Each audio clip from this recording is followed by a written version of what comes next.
Bon, eh bien le Paris Saint-Germain est trop fort. En plus d'être champion d'Europe.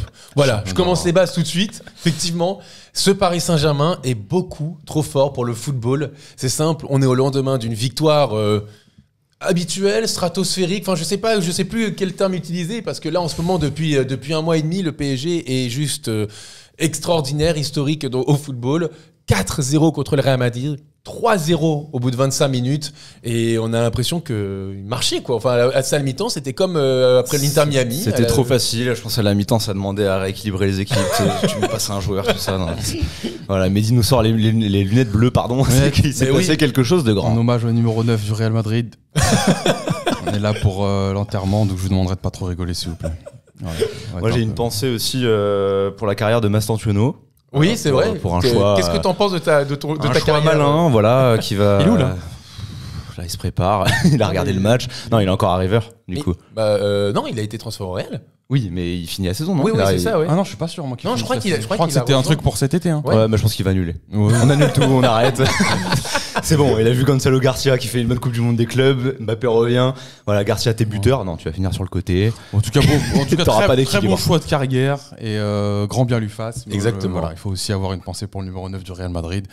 Et enterrement de vie de jeune joueur. D'où les t-shirts noirs. D'où les t-shirts noirs. Moi, je suis en noir. Je suis en noir, noir et blanc, voilà, noir. On va penser à lui. Petites lunettes parce que je suis en train de pleurer là, donc. Le maillot blanc qu'il rêve de porter finalement. Est-ce que c'était pas pour celui-ci? Exactement. Et pas le maillot merengue. Exactement. Parce que vous le savez, les amis, on a sorti nos propres t-shirts et la vente, elle se ferme dans une semaine, pile le 17 juillet, au lendemain de mon anniversaire. Voilà. Pour tout vous dire. Voilà, si vous voulez faire un cadeau pour Jonathan, si vous voulez nous soutenir, si vous voulez en envoyer un à Kylian, vous choisissez point relais à domicile à Madrid. C'est vous qui voyez, mais en tout cas, les t-shirts sont là. Et exactement. Quelle folie ça serait de se passer de ce t-shirt pour cet été. Mais c'est le t-shirt de l'été, c'est le t-shirt qui porte bonheur, c'est le t-shirt de toute façon. Voilà, on a l'European Tour. Alors beaucoup nous ont dit, quand le World Tour? Attendez, l'European Tour déjà, c'était quand même un truc extraordinaire à ne pas banaliser, quelque chose d'historique évidemment. Le Paris Saint-Germain avec toutes les dates des villes de tous les clubs que le Paris Saint-Germain a éliminé, a battu. Le pliage. Pliage pas dingue. C'est Kylian qui l'a plié. C'est pas moi qui plie pour les colis, vous inquiétez pas. Mais comme ça, si vous avez un débat encore avec quelques Barcelonais, vous tournez, vous montrez votre dos. Voilà, le listing, toutes les villes, de tous les clubs qu'on a battus pour ce European Tour légendaire. Exactement. Le lien est dans la description, c'est le premier lien évidemment. On remercie les gens qui l'ont déjà commandé, on remercie les gens qui vont le commander, on espère que vous serez beaucoup à vous croiser. J'ai déjà croisé une personne pour vous dire dans la rue avec le t-shirt. C'était émouvant. Magnifique. Émouvant, voilà. C'était Mehdi. C'était pas Mehdi, ni toi. Je suis retourné, j'avais les lunettes. C'était émouvant, donc les amis, n'hésitez pas. En tout cas, voilà, si vous voulez faire plaisir, c'est le t-shirt de l'été, comme on l'a dit. Et la vente ferme dans une semaine. Et en plus de ça, on rappelle qu'aussi, parmi les gens qui vont commander, vous allez recevoir un maillot aussi du Paris Saint-Germain. L'un d'entre vous aura un ticket d'or avec le maillot du Paris Saint-Germain à gagner. En plus de ça, voilà, double cadeau. Ticket d'or qui sera placé au hasard dans une commande. Mais si vous commentez cette vidéo, vous aurez plus de chances d'avoir le ticket d'or. Et si vous me faites un virement, je laisserai mon RIB en DM sur Instagram. Vous pourrez aussi par hasard avoir ce ticket d'or dans votre commande. N'hésitez pas à me donner votre nom, votre prénom, votre numéro de commande. Et puis je m'arrangerai pour que le ticket d'or... le plus grand des hasards. Et le hasard, vraiment, c'est totalement le hasard. C'est Mehdi qui fera donc le tirage au sort, comme vous l'avez compris. Voilà. Rendez-vous sur Instagram. Merci en tout cas les amis, ça fait plaisir. Et on vous donne plein d'amour. Merci à vous. Et comme beaucoup d'amour, parce que qui nous donne beaucoup d'amour en ce moment? C'est Oli qui nous permet nous rafraîchir, non? Absolument. Vous avez parlé du PSG ou... Oui, j'avais pas. Pardon, je suis sur Oli et on en parlera plus tard dans la vidéo. Exactement. Ce qui me donne beaucoup d'amour, en plus de vous, en plus d'Oli, en plus du PSG, c'est ce classement que j'ai sous les yeux, c'est le classement de l'UEFA. Ah. Le classement de l'UEFA, là, à date, donc au jeudi 10 juillet 2025, est-ce que vous voulez que je vous lise les 6 premiers clubs du classement de l'UEFA? Allez, c'est parti. Vas-y. Ok. En numéro 1, on a le Real Madrid, battu par le Paris Saint-Germain. Marrant. En 2, on a Manchester City, battu par le Paris Saint-Germain. En 3, on a le Bayern Munich, battu par le Paris Saint-Germain. En 4, on a Liverpool, battu par le Paris Saint-Germain. En 5, on a le Paris Saint-Germain, qui ne peut pas se battre lui-même. Et en 6, on a l'Inter, battu par le Paris Saint-Germain. Et vous savez qui est le 7e de ce classement? Il n'est pas encore sur la liste, puisque c'est Chelsea qui est 7ème de ce classement UEFA. Donc on le mettra. Tu vois le même avec la nouvelle faucheuse qui passe par toutes les portes. C'est pensé à ça, effectivement, en faisant ce classement. On arrive. On se rend compte que là, le Paris Saint-Germain a un niveau exceptionnel. Et parmi donc une de ces victimes qu'on a citées dans les 6 premiers du classement UEFA, parlons du numéro 1, qui est le Real Madrid. Match extraordinaire. Je ne sais pas ce que vous voulez dire de plus. Honnêtement, moi, je trouve que le match a été hier extraordinaire du Paris Saint-Germain. Extraordinaire, et pourtant qui nous surprend pas. Et c'est peut-être ça qui rend le truc encore plus fou, ce qu'on est en train de vivre en ce moment. Là, j'ai vu un tweet hier qui passait de Ambre Godillon, qu'on salue, qui était une ancienne de CS, qui disait c'est comme si en ce moment on vivait, tu vois, tout ce qu'on nous rend, de toute la déception, de toutes les des déconvenues, toute la souffrance, elle nous est rendue x10. Donc voilà, profitons les amis, profitons avec ce Mac aussi, pardon. Et voilà, c'est historique ce qui se passe, c'est incroyable. Moi je pense qu'on s'y attendait, dans le sens où là, tout de suite, à l'instant, quand tu regardes les matchs du Real Madrid et ceux du PSG, avant le match, t'as très peu de doutes sur la victoire du PSG. Sauf si t'es vraiment superstitieux, peureux ou attaché au passé du Paris Saint-Germain, les fameux démons, etc., qui pour moi sont aujourd'hui morts. Mais en même temps que l'aura du Real. En même temps que l'aura du Real. Et c'est pour ça que moi, je vois ce match un peu comme une passation de pouvoir. Parce que ces démons étaient morts à minuit. Les démons étaient morts. Ils étaient morts à la 30e minute de jeu, donc bien avant minuit. Mais moi, je vois ce match un peu comme une sorte de passation de pouvoir aujourd'hui. Il y a toujours un roi en Europe. Ça a longtemps été le Real Madrid. Mais aujourd'hui, moi, je pense très clairement que c'est le Paris Saint-Germain. Les gens me diront en seulement 1 an. Moi, je dirais oui, parce que ce que fait le PSG en seulement 1 an, c'est juste historique et grandiose. Moi, quand je parle de meilleure équipe de l'histoire ou meilleure équipe même actuelle, on en parlera après. Ouais, parlons du match et après on fera justement. Je vais y venir. C'est parce que je parle aussi des accomplissements, et ce que fait aujourd'hui le PSG dans les accomplissements, c'est tout gagner. Donc ça, c'est factuel. Et après, tu as aussi ce qui se passe dans le jeu. Et dans le jeu, tu as cette liste-là, tu as le classement UEFA que tu viens de rappeler, que le PSG a giflé jusqu'au top 6. Je veux dire, il y a des accomplissements et un jeu pratiqué qui fait qu'aujourd'hui, moi, je pense que le PSG est le roi d'Europe. Et avoir battu ce Real Madrid aussi facilement 4-0, c'est comme une sorte de passation de pouvoir. On a coupé la tête du roi et on se l'est mis sur nous. C'est beau. Mais moi, il y a un truc effectivement qui me marque aussi, les amis. C'est que depuis 1 mois, donc j'ai cité les clubs, tu mets 5-0 à l'Inter, tu mets 4-0 au Real, tu mets 4-0 à l'Atlético, tu mets 2-0 au Bayern. C'est-à-dire que tu marques 15 buts, tu fais 4 victoires. C'est pas contre Brest, Stuttgart, avec tous les respects qu'on a pour ces clubs-là. C'est quand même on l'a vu, dans le top 5, top 6 européen. Des mastodontes. Des mastodontes. C'est pas Mastodo. Et pas Mastantuono. Non, certainement pas. Mais surtout, et j'ai envie de déjà commencer là-dessus en parlant du match d'hier, c'est la défense. Cette défense ne prend plus de buts. Enfin, c'est quand même... Parce que tout le monde nous parle effectivement d'Ousmane Ballon d'Or, et ce qui est encore plus justifié avec le... Pardon, Mehdi, avec le match d'hier. Tout le monde, mais chacun son avis. Voilà, mais c'est la défense. C'est-à-dire que, encore une fois, hier, Paris concède aucune occasion. Contre le Bayern, tu as 0,60 expected goals concédés. Contre l'Inter, tu concèdes un tir cadré. Contre l'Atlético, tu ne concèdes rien. C'est-à-dire que cette équipe du Paris Saint-Germain, au-delà d'être trop forte offensivement et enquiler les buts, ils sont aussi trop forts défensivement et ils ne concèdent plus rien, quoi. Elle est accomplie partout, dans tous les domaines, même en défense. Avec un seul but encaissé dans cette compétition, dans la Coupe du Monde des clubs, avec la fatigue qu'on peut connaître ou quoi. On a l'impression qu'eux, ils sont hermétiques à ça. Et on rappelle, le seul but, c'était contre Botafogo, où tu fais tourner, etc. Match à 3h, peut-être qu'ils se sont dit qu'on n'allait pas regarder. Donc en tout cas, dans les matchs qu'on a vus dans de bonnes conditions, on n'a pas vu de but. Et t'as l'impression que tu peux gagner en étant tranquille, en respectant tes principes de jeu, quelles que soient les confrontations, les situations. C'est-à-dire que le Bayern, peut-être le meilleur effectif qu'on a pu affronter ces dernières semaines. Ces derniers mois. Oui, ces derniers mois même. À 9 contre 11, tu gagnes, t'as le mental, tu tiens. But. Exactement. Là, t'as Pacho qui est ton taulier depuis le début de la saison. Il est pas là, c'est une première. Beraldo, super match encore une fois. Mais dis, est-ce que tu t'attendais à une telle maîtrise collective hier du PSG, un tel écart collectif entre ce qu'a pu proposer le Real Madrid et surtout ce qu'a pu proposer hier le Paris Saint-Germain? Je veux juste rebondir sur l'aspect défensif. Je pense que sur le plan tactique, ce que tu soulignes, c'est-à-dire la stat de ne pas prendre de but, etc., et même de ne parfois pas subir d'occasion. Je pense que ça répond aussi à une certaine logique tactique sur ce que Luis Enrique met en place, c'est-à-dire le fameux truc de tout le monde défend. Parce qu'aujourd'hui au PSG, si tu veux marquer, si tu veux bouger le bloc, si tu veux déstabiliser la défense, il faut passer le premier rideau qui est celui de l'attaque. Il faut ensuite passer celui du milieu de terrain dirigé par Joao Neves, pardon. Et c'est pas donné à tout le monde.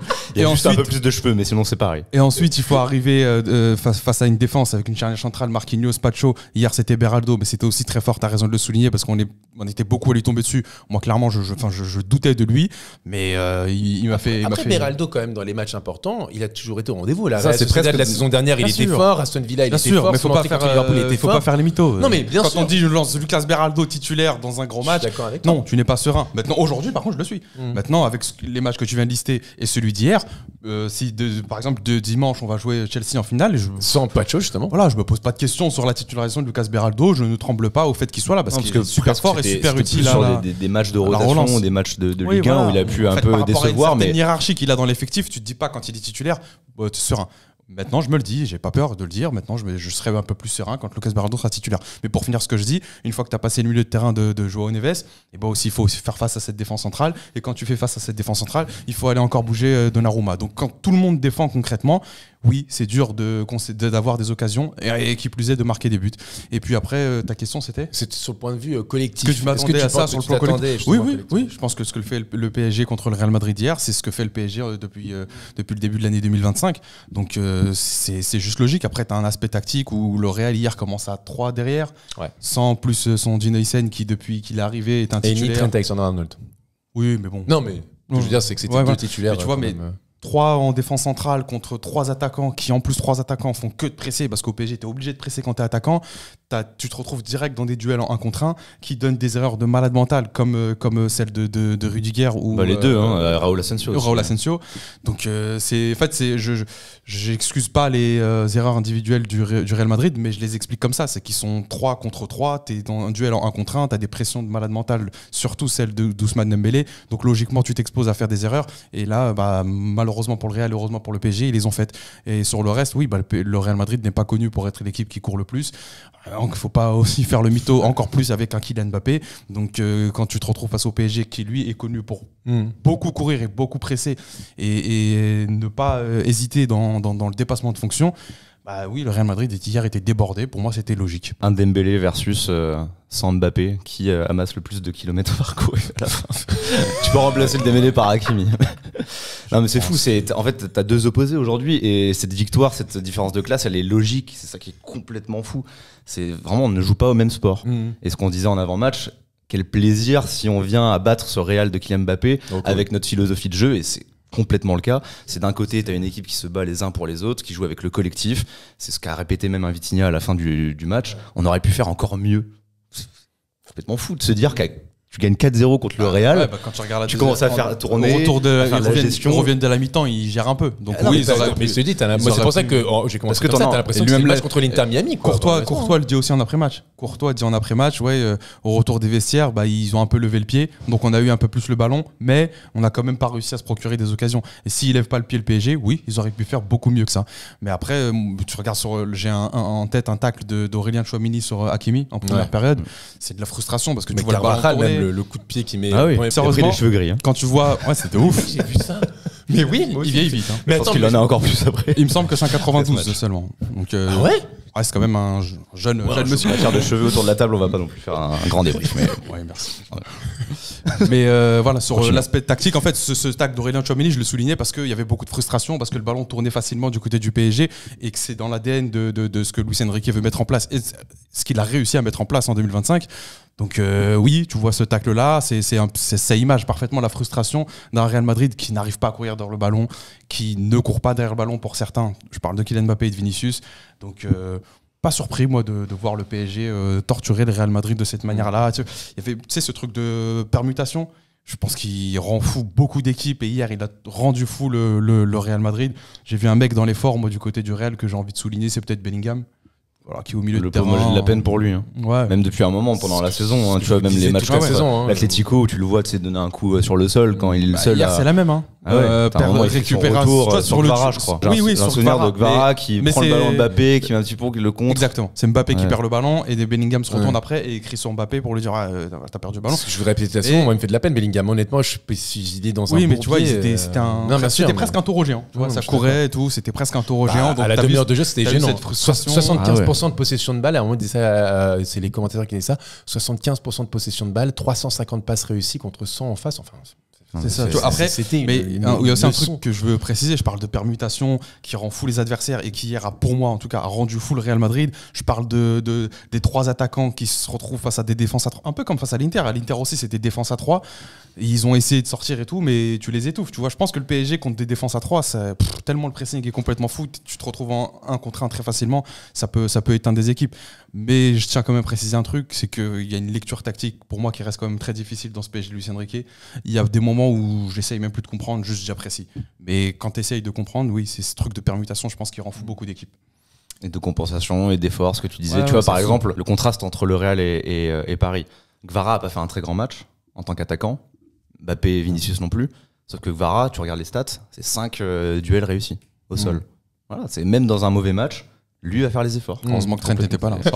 Hop, la petite pause dans la vidéo avec très rapidement un mot de notre sponsor qui devrait particulièrement t'intéresser si tout comme moi tu essaies de changer tes habitudes de consommation de tes iced tea préférés, de tes sodas ou encore energy drinks, toujours plus sucrés et qui en plus de ça polluent la planète. On te propose donc de découvrir Oli, la marque qui révolutionne ta boisson du quotidien. Oli, c'est une gamme complète avec des iced tea pour te rafraîchir avec des arômes naturels et sans sucre ajouté. Il y a aussi la gamme Energy avec un coup de boost longue durée, sans crash grâce à la caféine cristallisé Newcaf qui libère l'énergie progressivement. Enfin, tu as la gamme Sport Hydratation pour bien récupérer et t'hydrater avec des antioxydants et des vitamines. Mais aussi beaucoup moins de déchets car un seul pot de Oli, c'est 50 canettes de moins à la poubelle. Petit rappel tout de même nécessaire, Oli c'est une alternative plus saine aux soft drinks, mais ce n'est pas non plus une boisson dite healthy. Et pour la gamme énergie, elle est conseillée à partir de 16 ans. La clé, c'est comme pour tout, une consommation modérée pour en profiter pleinement. En tout cas, si tu veux te lancer et essayer, je ne peux que t'inviter à passer par notre lien en description. En profitant de nos codes promo exceptionnels, tu pourras bénéficier de 5 € de réduction sur ta première commande avec le code TEAMCS5. Si tu es un client régulier, on te propose le code TEAMCS tout court pour bénéficier de 10% de réduction sur toutes tes commandes régulières. Allez, bonne régalade et on retourne à la vidéo. J'avoue que je suis encore agréablement surpris par cette équipe.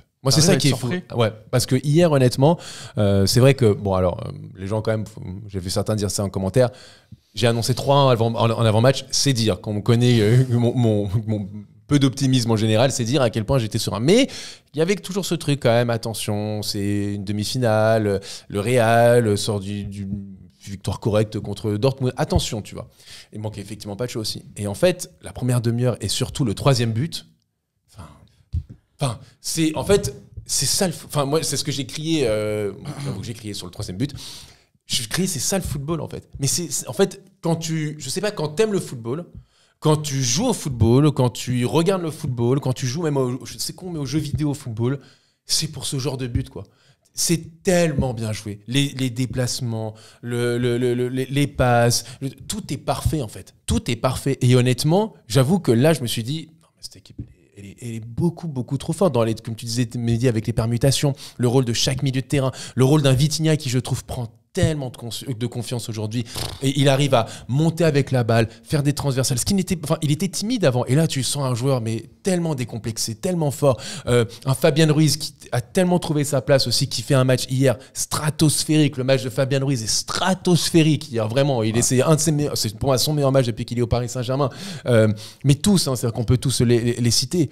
Je trouve qu'il y a une espèce d'harmonie collective qu'on voit encore, qu'on a vu hier, et bien sûr dicté par Luis Enrique, mais ça va jusqu'à même à Donnarumma. J'ai pensé à toi, Théodore, parce que tu sais, à un moment, il y a une faute sur Joao Neves de Tchouaméni, et je sais plus, là, c'est une grosse frappe. C'est sifflé faute. Et Donnarumma fait Neuer, comme ça. À chaque fois, tu vois, je pense à toi quand tu as Neuer, vraiment, il fait ouf, et il la met en corner. Je me dis, bon, d'accord, mais là, même là, c'est indécent, quoi. Mais vraiment, on a l'impression que on a boosté les stats du PSG. Je sais pas, on est à un niveau de maturité à chaque poste, c'est incroyable. Et tu vois, sur le 3e but dont tu parlais, les 1-2, pour moi, c'est le signe d'une équipe qui va bien. Exactement. C'est presque le plus beau geste technique. C'est la complémentarité technique entre deux joueurs avec le mouvement, tout ça. Là, t'as 3, 1-2 sur le but. compréhension, quoi. Enfin, c'est fou, la compréhension du jeu qu'il y a dans cette équipe. Faut, revoyez-le, quoi, honnêtement. Et même, j'entends beaucoup dire, Madrid donne 2 buts, dont le deuxième sur Rudiger. Mais si Rudiger fait cette erreur, mais si Rudiger fait cette erreur, c'est parce qu'ils voient un malade mental avec les yeux de l'enfer arriver sur lui et qui doit se précipiter. Parce que je vous dis honnêtement, et il faut dire les termes, parce que si c'est Kylian Mbappé à la place de Dembélé, il n'y a pas ce but. Il n'y a pas ce but. Parce qu'il ne fait pas le pressing. Mais voir même des attaquants un peu lambda. Hein. Mais parce qu'il y avait évidemment, Mbappé en fait, c'est les deux opposés. Ce qu'on dit tout à l'heure, c'est entre Paris et le Real, il y a un fossé d'attitude, de jeu, etc. Mais même un attaquant normal, là, tu l'as dit, il est fou. Dembélé est fou. Quand je regarde son body language, même quand il joue avec son hors-jeu passif pendant tout le match, et quand il se replace, il fait des petits sauts de cabri comme ça. Là. Il est fou. Mais dans le bon sens. Mais oui. Merci Ousmane. Et les buts qu'il marque, il rate une petite passe, il va courir pour rattraper Mbappé et à la fin, il est possédé, Ousmane. Ce qui est fou, c'est que le pressing est très bien et tout. Mais le 1 contre 1 après, va demander au mec qui regardait sur Beansport 3 le Real Madrid, le FC Barcelone depuis 2017. Mais ne va même pas chercher ce mec-là. Va juste chercher le mec qui va voir le match contre Girona ou Dembélé, pareil, il part seul du milieu de terrain et en fait il arrive devant le gardien adverse et il tirait pas. Et on lui dit mais fais quelque chose. Il tirait pas avant ça, il te la met dans les tribunes. Tu vois ce que je veux dire ? C'est incroyable. Là, il est devant Courtois. T'as l'impression qu'il a tellement de confiance qu'il part en célébrant avant d'avoir tiré. Tu vois, tout ça, complètement fou. Ça marque aussi le changement dans Ousmane Dembélé. Tu vois, donc maintenant on n'a pas besoin de ce match-là et de ce but-là pour le constater, mais ça vient, c'est un peu un clou du spectacle quand même. Tu te retrouves face à un Thibaut Courtois, ça prend beaucoup de place dans la cage. T'as Rudiger qui revient aussi comme un fou derrière toi, donc il aurait pu soit faire la faute, soit t'es déstabilisé, mais il passe bien le corps, il finit bien. Enfin, c'est R9 en fait. T'as Rudiger derrière toi, c'est le T-Rex de Jurassic Park qui te court après et tu peux te faire dévorer. Hein. Tu peux être fin de saison pour toi.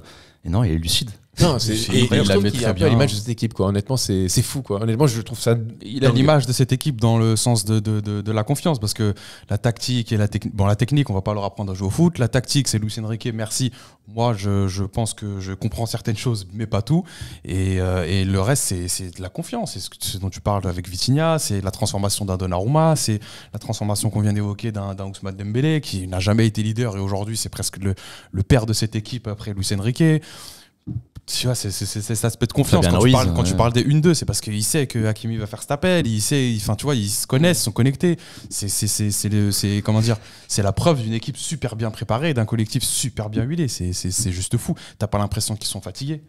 Tu vois, les prises qu'ils prennent du plaisir comme ça. Les prises d'initiative de Nuno Mendes, parfois il est là, il a arrêté et d'un coup il pousse la balle, il élimine 3 joueurs. Mendes, des fois, il se transforme en Ronaldinho. Tu le vois en contre 1 face à Fran Garcia, il l'efface.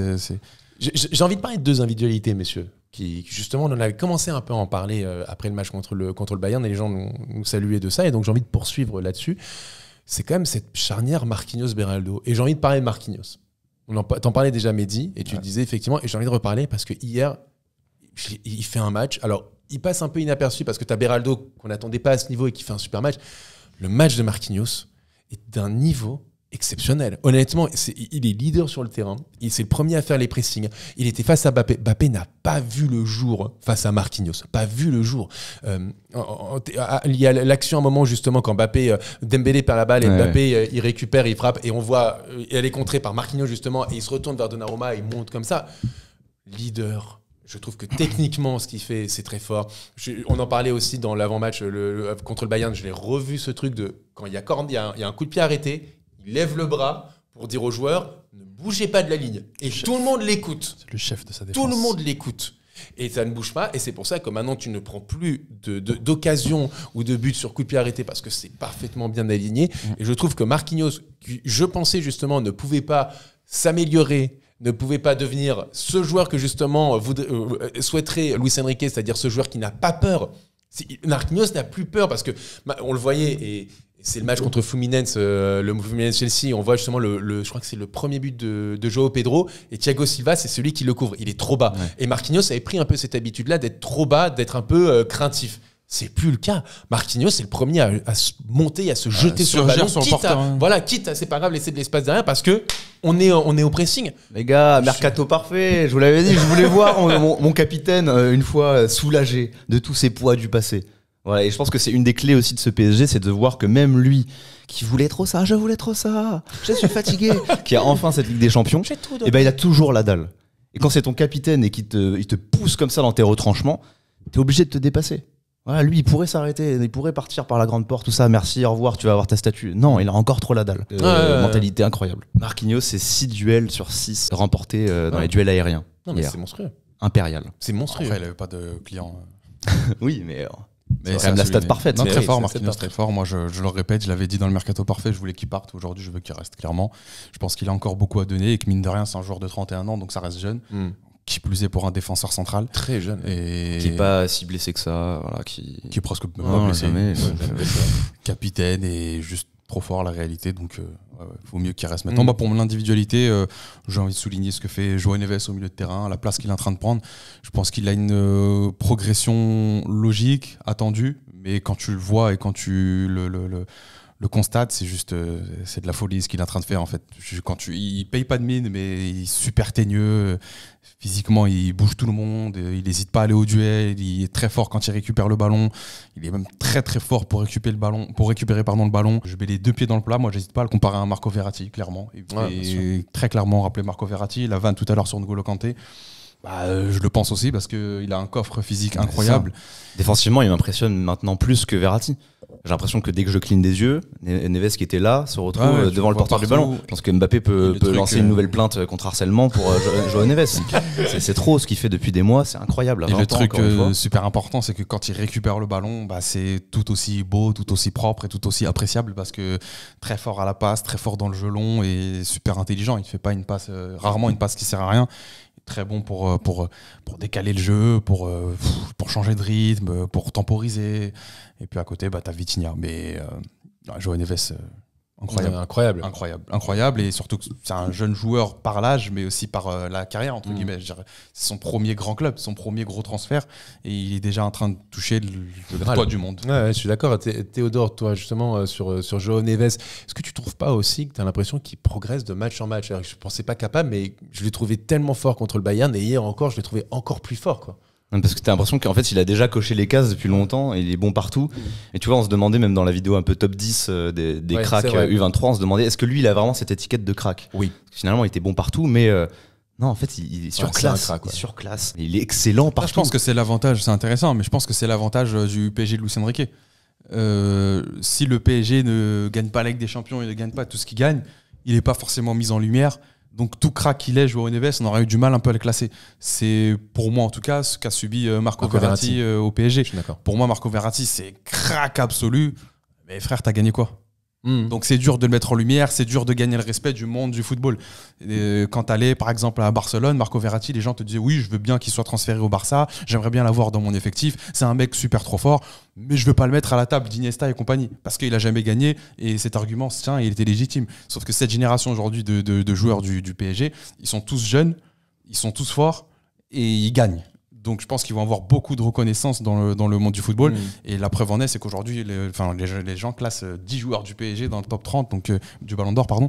Donc peut-être même 10 joueurs, tu peux en mettre dans le top 10 joueurs dans les 10 joueurs dans le top 10. Non, ce que je veux dire, c'est que ça facilite la reconnaissance, le fait d'avoir gagné, en plus d'être fort. Des joueurs forts, il y en a partout. Bien sûr. Des joueurs qui gagnent, t'en as moins. Et João Neves... Il excelle dans tous les domaines.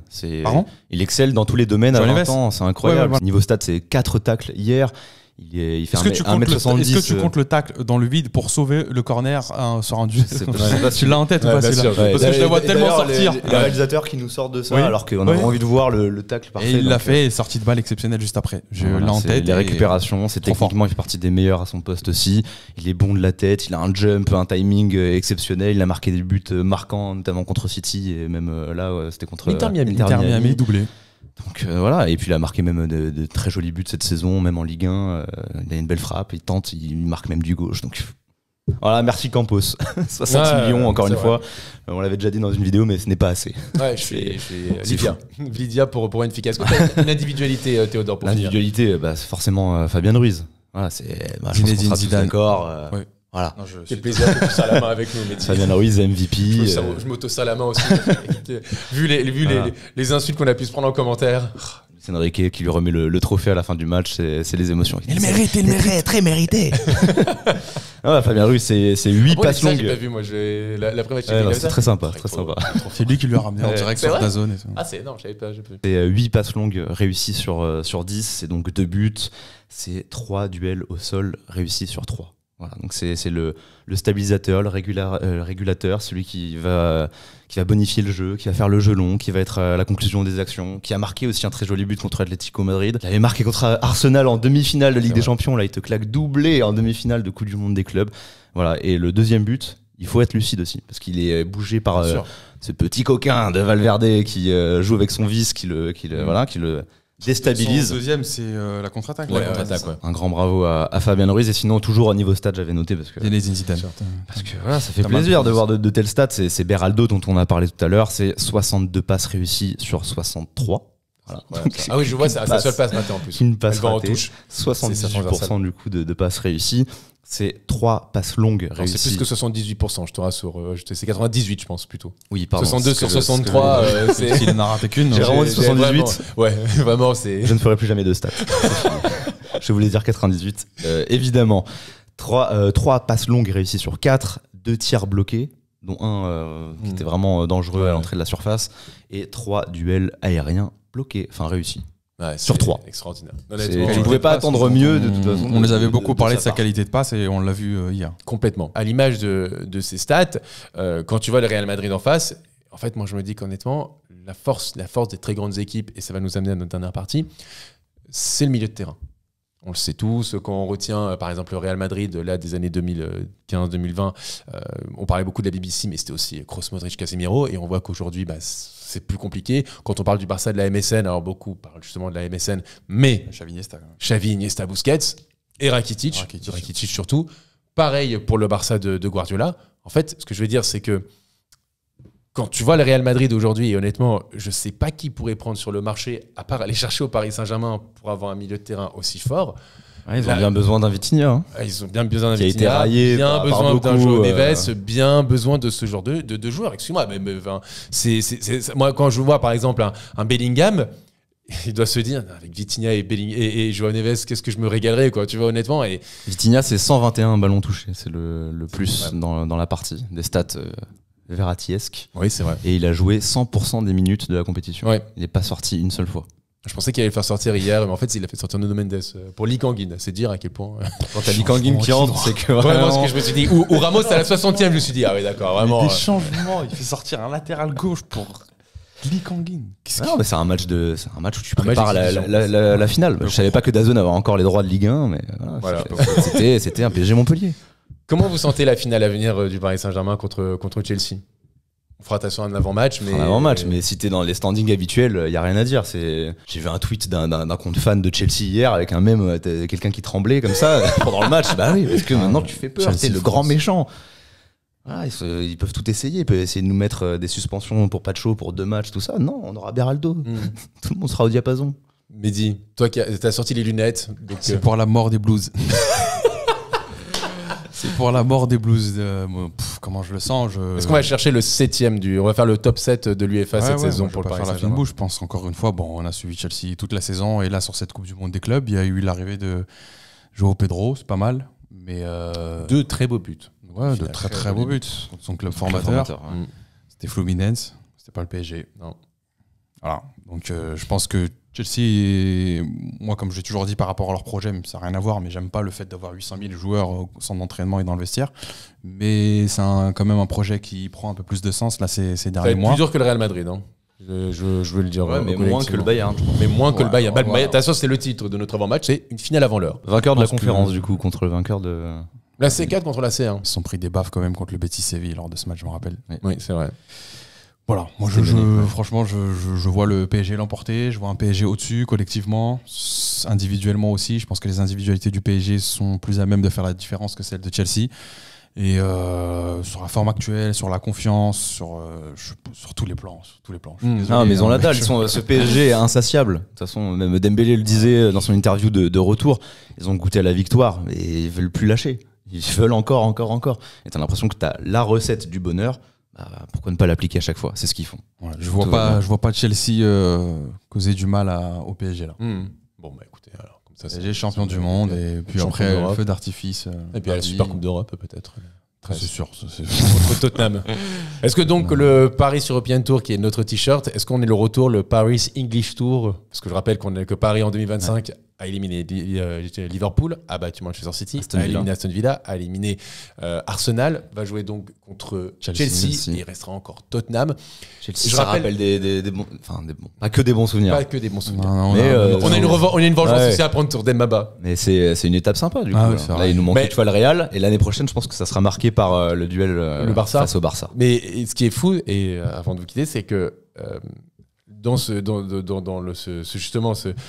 Paris English Tour, Paris a battu donc le champion, le 2e, le 3e et le 6e. Il manque que le 4e. C'était qui le quatrième? Et bah c'est moi, c'est Chelsea. Voilà. Ah, c'était arrive. Chelsea, ok. C'est pour ça. Ah, bah, ça Tu arrive peux dimanche. faire les 4 premiers qualifiés pour la Coupe d'Europe en Ligue des Scalp. Champions. Tu peux avoir le scalp des 4 qualifiés en Ligue des Champions. Ah, d'ailleurs, en plus à Chelsea, il y a Moses Caicedo qui est sorti sur blessure lors vrai. du dernier match. Donc c'est En fin de leur match, meilleur ouais. joueur. Il fait une Coupe du Monde des clubs exceptionnelle. Au milieu de terrain, il ratisse tout.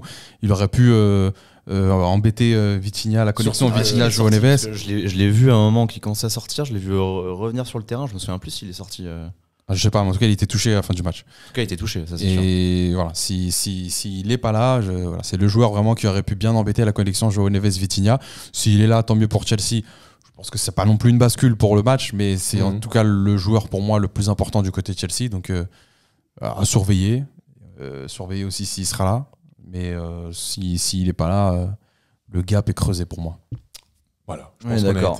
on a été très complet. Merci messieurs. Bon, on se retrouve Retour d'un long débrief. effectivement, on se retrouve plaisir. lundi déjà pour. On aurait pu encore débriefer, parler du numéro 9 du Real Madrid.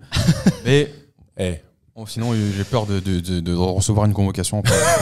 au tribunal. Voilà. Non, mais le parallèle est trop beau. C'est pour ça que peut-être sur la Exactement. miniature, on va mettre galactique. Voilà, nous, on Absolument. est galactique collectif, ce sont des galactiques individuels. Ouais. Ils n'arrivent pas à se trouver, ils arrivent en fin de saison, en demi-finale de Coupe du Monde des clubs, ils savent pas où se placer. Ils ont tout essayé. Mbappé à gauche, Vinicius à droite, Gonzalo Garcia ailier, buteur. Vinicius, ça passe Ça marche pas. Ça marche pas. Vinicius, c'est l'ombre de lui-même. Ouais. Ah oui. Il ne passe plus personne, il ne Ouais. fait plus aucune différence. C'est fou, hein, cette équipe du Real qui était si forte en 2024 avec si Qui était soudée et unique. qui est si soudée et qui là aujourd'hui éclate de partout. C'est fou quand même. Vraiment. Rodrigo qui joue plus une minute, Vinicius qui est moins C'est bon. ma take, hein. Retenez-la, moi je pense que le Real Madrid maintenant c'est flop sur flop. Voilà. Je sens que ça va sortir. Moi je vous le dis, je Non pense mais que mais t'as pas remarqué les ça grandes depuis les grandes heures 2024? du Real, Non, mais enterrées. t'as pas remarqué Mettez vos depuis- lunettes quand vous regardez les matchs du Real maintenant. Que des enterrements. Je vous le dis moi. Mais t'as pas remarqué Enfin contre justement Etafé ça va depuis, passer. Contre Bilbao un peu. Mais quand on va parler Encore que football, Bilbao, non, ils sont en Ligue des Champions. Ah, hein, ils ont et Nico sont- Williams, en en plus. Je pense que Declan Rice a rendu le plus grand service de la saison au Real Madrid. ouais, non, mais c'était En facile. inscrivant son doublé, Toujours, ça a privé le Real d'une D'une demi-finale et d'une. Wow, la vache. catastrophe. Je crois qu'on l'avait dit en live à un moment, ça, Ouais, complètement. avant le match contre Mais- Arsenal. Bon, juste à dire, effectivement, comme je le disais, c'est fou depuis juillet 2024, le Real n'est que plus que l'ombre de lui-même du champion d'Europe. Pourtant, c'est la même équipe, hein. C'est les mêmes joueurs quasiment. Et Paris C'est est, fou, hein. est au prime. Et de- Paris, de ce qu'on et pouvait Paris imaginer. depuis l'été 2024 est à un niveau qu'il n'a jamais atteint dans son histoire. C'est fou quand même. Il doit avoir un élément commun. J'essaye encore de trouver quel est cet élément commun qui fait que le Real Madrid, qui est passé de champion d'Europe, une équipe trop forte, insubmersible, à cette équipe qui se fait battre par Arsenal, ridiculisée par le Paris Saint-Germain, et de l'autre côté, le PSG qui se faisait ridiculiser par Dortmund et qui n'arrivait pas à gagner. Et là, depuis l'été 2024, ils sont trop forts, imbattables, meilleure équipe du monde, parfois, mais chacun le considère même comme l'un des plus beaux collectifs de l'histoire. C'est fou quand même d'avoir Bizarre. un élément commun. Je pense qu'il y a un élément commun. Mais que ça, Toi, là. ça mène à, Toi là. ça mène à un débat plus profond. Exactement. Voilà. Voilà. Non, si on avait pu faire un vœu au moment de son départ, à cet élément qui mystère Mais de qui qu'on ne nommera pas. De qui Je sais pas. Je sais pas. Je pense que si on avait pu faire un vœu, une projection sur un an, on aurait rêvé de cette photographie. Que ce soit Exactement. pour le côté un peu rivalité, tout ça, du côté du Real, et pour nous, on baigne en plein bonheur. Ah, j'ai reçu un mail. Oula. Vous êtes convoqué au Ah, oh non. tribunal. Merde. On va se taire alors. Merci en tout cas, messieurs. Merci à vous Plein de dans les harcèlement. commentaires. Voilà. Merci Paris. Tout simplement de nous faire vivre ces émotions. On va faire l'avant-match qui sortira peut-être sûrement ce vendredi de ce Paris Saint-Germain-Chelsea pour la finale de la Coupe du Monde des clubs. Donc, et le débrief que vous retrouverez lundi 14 juillet, fête nationale évidemment, bien sûr. Est-ce que On va c'est retrouver aussi la fête Stéphane nationale Nkunku. du Paris Saint-Germain. Les Oui, matchs des c'est ex. vrai. Exactement. Et il y a bien quelqu'un aussi qui doit prendre sa retraite du côté de Chelsea. Qui ça? Je Je sais pas, quelqu'un au hasard, parce qu'en fait, on a battu le Bayern, Thomas Müller est parti, on a battu le Real hier, Oui, c'est Modric, c'est fini, et puis on trouvera quelqu'un à Chelsea qui prendra sa retraite. C'est vrai. Enfin, sa retraite, qui quittera Ou le club. qui quittera Avec son club. Voilà, exactement. Merci à vous. Merci Merci. Oli qui sponsorise cette vidéo. Et les t-shirts sont toujours là, l'European Tour, évidemment. Voilà, la dans la grande ferme description. le 17 juillet, donc allez-y. Portez-le fièrement, Mais bien envoyez-nous sûr, des regardez. photos, on repartage à chaque fois. Exactement. Et voilà. Merci à vous. Bonne journée. Et Ciao. abonnez-vous. Ciao. Ciao tout le monde.